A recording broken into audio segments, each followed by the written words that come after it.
Hello, everyone. Thank you for joining us today for our webinar, How to Use Excel to Bulk Update Records in Dynamics 365 Finance and Operations. My name is Katie, and I'll be the facilitator today. If you have any questions during the presentation, please type them into the question area in the control panel on the right-hand side of your screen, and we'll answer questions at the end. This session will be recorded and posted on our blog, as well as shared with you later this week. Now, I would like to introduce our presenter today, Kaylee Acuna, who is a Senior Solutions Specialist at Encore. Kaylee, I'll pass it on to you. Awesome, thanks Katie. So like Katie mentioned, I'm going to be showing you today how to use the Excel Data Connector for Microsoft Dynamics 365. I'm going to talk a little bit about what this tool can do for you. I'm going to talk a little bit about how best to use it, things it does well, things it doesn't do well, and those sorts of things. And I hope that this provides you with some background and some information that makes your day-to-day job just that much easier. So like I mentioned, I will be talking about what the Excel Data Connector actually is, how it's best used, some general pros and cons to know about the tool, and then some applications for the actual tool itself with specific transaction examples. I'm also going to follow up with some tips and tricks that I've learned over the years using this tool. And then finally, I've got some common questions that I've received over the years that I will go ahead and answer in the hopes of providing you with a little bit of additional detail with this tool for future use. So first off, what is it? What is the Excel Data Connector add-in? So the Excel Connector is a tool that allows you to make bulk changes to records in F&O using all of the functionality of Excel.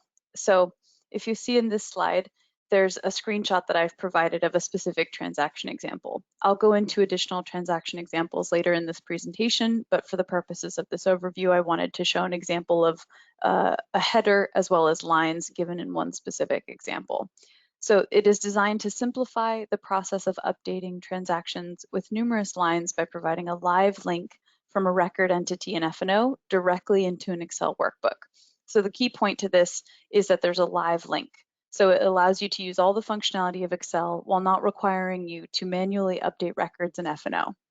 Critically, changes are not being pushed in real time back to F&O, so you can work in Excel, make your changes, do your edits or filtering, whatever it is you need to do, and your changes won't be reflected in F&O until it's published. We'll cover that in more detail in a little bit. Lastly, it allows users to easily copy rows into new records, review data for accuracy, and allows for simple changes to many rows all at once, which is really Excel's sort of best advantage, right? It's the ability to update data in bulk. Again, as I mentioned, the image to the left, you can see that this transaction was opened directly from F&O. It has the menu options and all the tools available in Excel. In this particular example is sales order header and lines, and it's got a specific menu on the right-hand side, which I will go into a little bit detail in a little bit. How is it used? How is the Excel Data Connector primarily used? So the tool allows you to from any transaction in F&O, you're able to navigate to this template. It's super easy to access. Anyone with access to F&O will already have access to this tool from almost any transaction and from most records in the system. Don't be deterred by the name add-in because that makes it sound like it's something that you have to add in after the fact. Anyone who has access to F&O will have access to this tool via simple navigation to a record. You go to whether it's a purchase order or a sales order. In my particular example, I've used purchase orders. In the upper right-hand corner, you'll notice the office icon, which I've highlighted here in the image, and you select from the Open in Excel section. In my particular case, I've selected purchase order lines V2. So there's two sections I'd like to call out here. You'll notice there's an Open in Excel section, and then there's an Export to Excel section. Export to Excel is just that. It dumps the data from F&O into a static worksheet that you can do whatever you need to. Open in Excel means opening that template with a live link to F&O. So that's what we'll be discussing today. These are referred to as templates. There's a list of 4 of them here. We've got purchase order headers, purchase order lines, and then there's 2 that are obsolete. These are referred to as templates.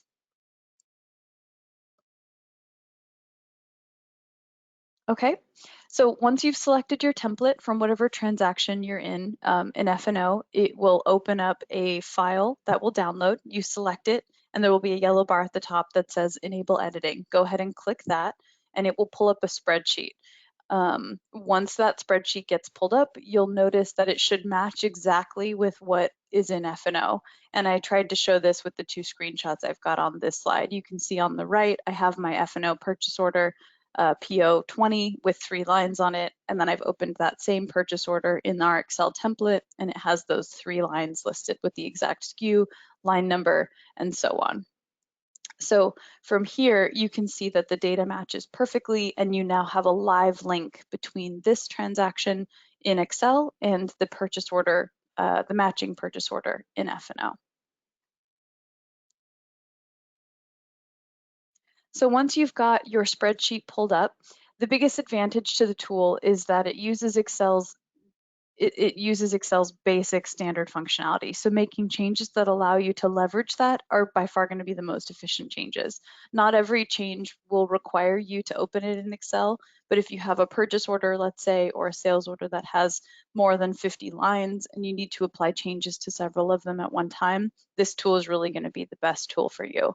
Things that Excel does particularly well, as we all know, is of course inserting rows, deleting rows in bulk, copying data from a single row across to many rows. It also allows you to edit data in existing rows such as warehouses, prices, quantity, dates. You can also utilize the filter and pivot and sort functionality in Excel, but I would caution that any sort of filtering activities or pivoting analysis activities can result in some potentially odd things in a spreadsheet, which everyone who's done that before knows that to be the case, and you just want to be careful with what you're pushing back into F&O. But all that functionality is available and can be quite helpful. So one thing I'd like to call out, if you see my 2 screenshots here at the top, I've marked the dates as well as the warehouse. An important thing to note when using this tool is that the date formats must match in order to successfully sync. So when you're going through and making your changes to your spreadsheet, whether it's adding new rows and copying dates or warehouses, down through them, the format has to match, otherwise it won't sync successfully. So the date is a really great example. You'll notice the requested receipt date shows it in the format of year and then month and then day. That's not typically how you would type it if you were manually entering it, but if it's not in that format, when you try to sync it, it will fail. If you're ever unsure of what the format should be or what the expected format should be and you don't have example rows already in place to copy from, if you select that field like I've done in the bottom screenshot, on the right-hand side menu, you'll notice it pulls up a little calendar. That's telling you what kind of data this field is expecting to receive, and it will allow you to manually select a date at this point, which will populate into your spreadsheet in the expected format, which you can then copy and paste and apply to several rows if you need it. So important thing to note, not the end of the world if you get it wrong, but if you are new to this tool or haven't done it before, it can be kind of a learning curve to get that right. So once you've completed making any of your changes to your spreadsheet, just like you do in any other Excel workbook, it's time to push your changes back into F&O. So like I mentioned in my earlier overview, the changes are not being synced in real time. You have control over when they're being published back to F&O. There's some advantages to having it this way, which we'll get into in a little bit, but once you've completed all of your changes in the right-hand corner of your template, your Excel workbook, you'll notice these menu options in my screenshot here, and there's a button that says Publish. Publish is what will push the changes from your spreadsheet back into F&O.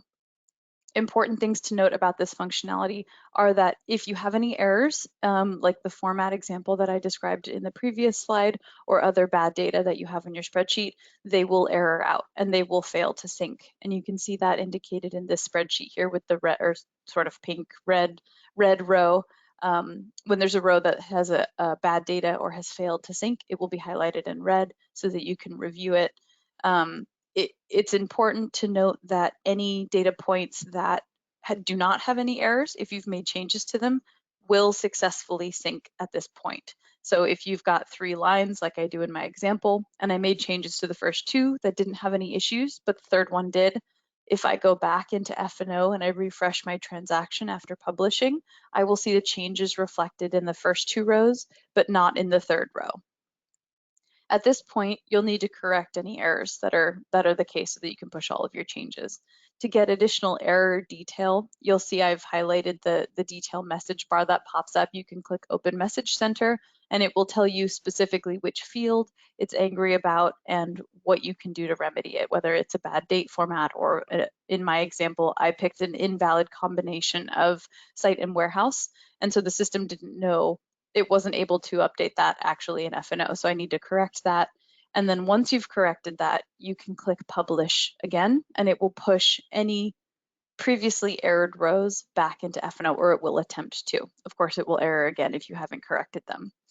It's worth noting that any previously synced lines at this point that have already made changes and successfully published won't be affected when you republish errored rows. Yep, that's a really important thing to note. In my example, I only have 3 lines, so it's pretty clear which row is the issue. But when you're starting to get into, 50 or 100 or 150, however many rows there are, which is what this tool does best, it can be overwhelming to identify the issues in all of the rows. So make sure you're familiar with what the issues are and your ability to troubleshoot them using this message center.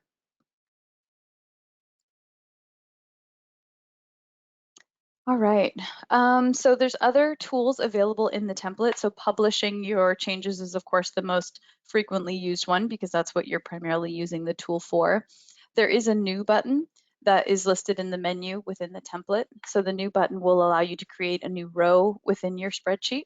New rows will automatically be added to the bottom of the list, but you can also achieve this by using standard Excel functionality such as right-clicking and inserting. This is helpful if you need something to be grouped together with another set of rows. You can always insert them that way, but that's what new does. Refresh. Refresh is really the important one. Refresh is what allows you to refresh your template data from F&O. So if you've gone ahead and made all of your changes and you realize that maybe you did something wrong and you need to sort of just start with a clean slate. If you haven't published any changes, you can click refresh and it will pull the original transaction details from F&O and sort of wipe out all of your unpublished changes in your template. So it's a really useful tool. It can be you can use it as many times as you want. There's no limit, but it is important to note that if you have already published your changes, then they will already be present in F&O, and thus when you hit refresh will be reflected in your spreadsheet if you continue to refresh. So you can't undo changes that are published, but anything that's unpublished, you can refresh and wipe out and sort of get yourself a clean state. And then publish, we already covered that. Publish is what pushes the changes back to F&O. You can do this as many or as few times as you need throughout your editing process. All right, so some pros and cons. This tool is really great, it's amazing, but it's really great for a specific set of use cases. I wanted to list some pros and cons to outline what it's best at and some things that it doesn't do so well, just so that you're aware of them going into it. So specifically, and I've mentioned this, it is great for making bulk changes. It really does that very well. If you need to change 100 rows on a purchase order or a sales order and you need them to go to all different warehouses and all different receipt dates, you can do that in Excel pretty quickly, much more quickly than you could in F&O directly.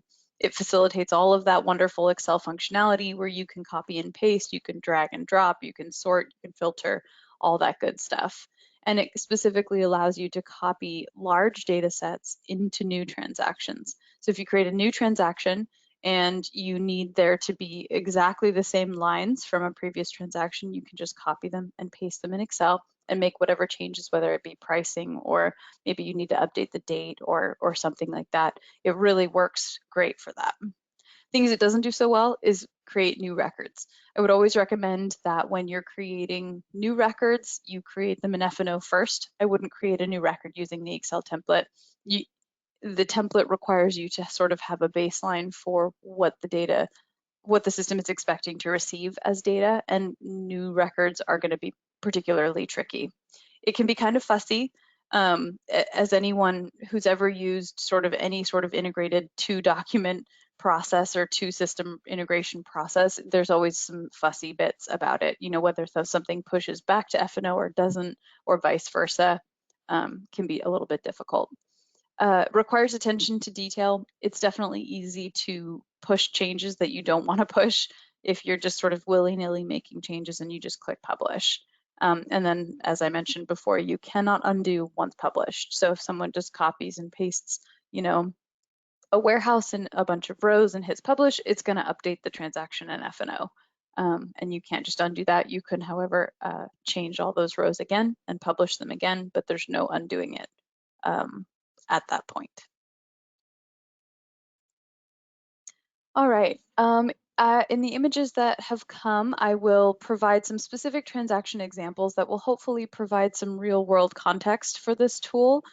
So far in this presentation, I've used purchase order lines as my transaction example, but there are several other transaction types that work well for this tool. And I've listed some of the main ones here. Obviously, POs and lines, sales orders, headers and lines, any general journal entries, including the GL, inventory adjustments, customer payment journals, vendor payment journals, general ledger, production order lines, bills of materials, routes, and route operations. These are the things I see this tool being used on the most. If you have a need, for example, to change your vendor payment AP payment batch for the day to include different payment types, or maybe you've got payment references for wires from the bank and you need to update your vendor payment journals to reflect that wire reference number. You can open your payment journal up in Excel. You can do a VLOOKUP to another spreadsheet to populate maybe a check reference or a wire reference, and then push it back into F&O without having to manually update every one of those lines. So this tool is great for these kinds of transactions. It doesn't do very well with, I wouldn't suggest it for general inventory transactions like warehousing, picking and packing, all that stuff. That's not really what its primary intended use is. But there are templates available for them. It's just not exactly its ideal state. Sales order lines is probably the one I see it used for the most. Like I mentioned earlier, updating dates is a really common thing on sales orders, especially if something is on back order, or maybe you need to change which warehouse it's shipping out of. Those are really its main sort of opportunity to shine, is that. All right, some tips and tricks. So I mentioned earlier in my pros and cons list that this tool can be a bit fussy. Anything with a link between two systems has its sort of nuances. And so to try to help with this, I've listed some tips and tricks that I've learned over the years for using this tool. And I hope that any new users, maybe just learning F&O or users looking for ways to improve and streamline manual processes, will benefit from this. These are things that I learned the hard way by either doing something wrong or making a mistake that I had to undo and, really sort of deal with the consequences of that. So I hope that this list is helpful. Refresh as often as you need to. Publishing incorrectly is definitely worse than having to redo your changes. So I mentioned this earlier, once you've published your changes, you cannot undo them if they've synced successfully. Refreshing, giving yourself a nice clean slate, is going to be the cleanest way to start over. Don't undo manually. If you really have to do a lot of them, just refresh and start over. That's by far the easiest way to do it. If you're creating new records, create the first row manually. Then you have a format guide in Excel. So I mentioned this in my pros and cons list. It's not a great tool for creating new records. However, if you create the record initially in F&O and you create a single line, maybe it's a purchase order and you've just added your first line with its site and its warehouse and all that good stuff. And then you open it in Excel, you'll have a format example to follow with that first line. So that will make it much easier to sort of copy and paste to subsequent lines if you need to. And I mentioned earlier, if you need to do a VLOOKUP, maybe to pull in an item number, and then you can just drag and drop the other sites and warehouses, and most importantly, that date with that specific format. It's really great for that. Know your option sets. This sort of goes hand in hand with the above point. Warehouses, sites, you won't be able to publish values that don't exist or don't have valid combinations. So it's not something you of course need to memorize, but having F&O open usually while you're doing this can be helpful to reference which site does this warehouse belong to, so you don't do the incorrect combination. As you saw in one of my screenshots, it will highlight the row in red if there is an issue. So if there's a problem, you're going to know, but sort of avoiding that up front, especially if you have a large spreadsheet with lots and lots of lines, that really will help you knowing your option sets ahead of time. For data review, I always suggest exporting to Excel. This provides the data in a static spreadsheet and definitely reduces the risk of mistakes. If you're doing really intense, I mentioned analysis activities like creating pivot tables, for sure do that stuff in your exported spreadsheet, not in your open to Excel spreadsheet, because that live link is just something you don't really want to mess with in case you make any changes. I would also recommend that any new users to this tool making large changes, maybe if you're uncomfortable with it, go ahead and export it to Excel and save it, and then go ahead and make your changes in your other template, your open in Excel template. That way, if you make mistakes and let's say you publish them and you need to go back, you'll have an example of what your transaction was before you published your changes. And that way you could sort of copy and paste them back in if you really, accidentally do something that you need to sort of backtrack. Perform frequent publishes. This can really help minimize error cleanup at the end. Again, this is if you've got a transaction that has hundreds of lines, and if you change one column, let's say you change all of the lines to be a different warehouse, go ahead and hit publish. Make that one change so that that one's done, and then make your other change and hit publish. This way you won't end up with sort of a sprinkling of all the rows that have errors, and you'll have to deal with that sort of one by one. Frequent publishes will just allow you to not have to deal with as many errors at the end if you have them. And then finally, this goes without saying, but it's worth mentioning, close your spreadsheet when you're finished. Don't leave it open all day. We're all guilty of this. We've all just left our spreadsheets open and then kind of come back to it in several hours and realize, oh, that's still open. But with that live link, it's really important to make sure that you close your spreadsheet so that no accidental changes happen. And more importantly, if someone is working in F&O in that transaction that you still have open in Excel, they could make changes to it. And then if you make changes to it in Excel and try to publish them, you can really get into some misalignment of data there, which can be problematic. All right. Here are some common questions I've received over the years with regards to this tool. So the first one is, can you make changes to the template? What you see, what you get. And the answer is yes, you can make changes to the template. What you see is not all the options available to you. With everything in F&O, not all fields are going to be available in the template, but for the most part, you have options to remove and add fields and rearrange the fields to make sure that the ones that are maybe most important are farthest to the left so that you can see them right away. This is something that I would expect to be done more by a power user or by someone who has sort of more advanced sysadmin permissions to modifying templates. That menu set that I showed you earlier that shows new and new and refresh and publish. There's two other options that are filter and design. That's what would allow you to modify the template. But those, I expect to be done by like a power user or a sysadmin. Can you make different templates for different users for the same transaction? Yes, you can. So if you have two different users who both need to go into purchase orders, but maybe the things that they need to update are different, you can go in and make different templates for each one of them. So maybe user A needs to change sites and warehouses regularly, but user B needs to really make sure that those receipt dates are what they're supposed to be. You can make the templates different depending on what they need to do. What if I mess up? Is there an undo button?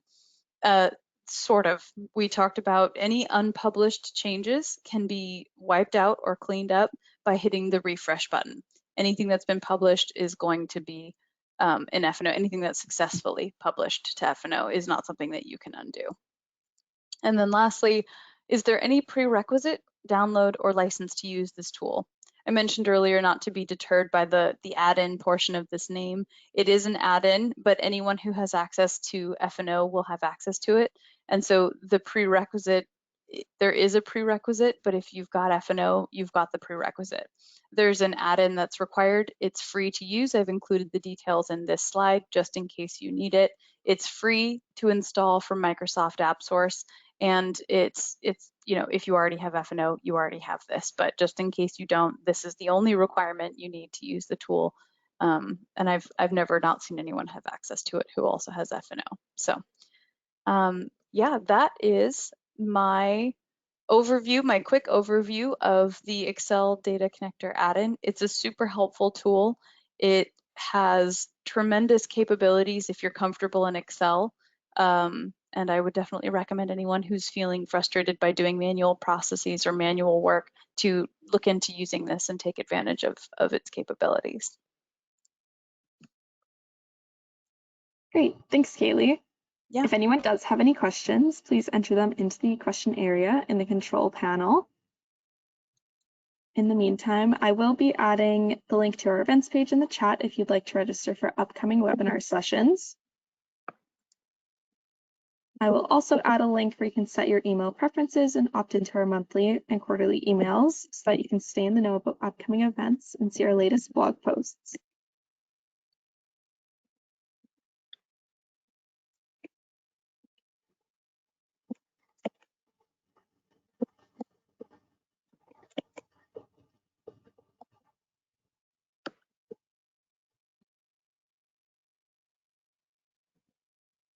Right, don't see any questions coming in. I think you answered all of them at the end there, Kaylee. my common questions, yep. Yeah. All right, so thank you for that. And thank you for all of your information today. Thank you everyone for joining us. Have a good rest of your day. Great, thank you.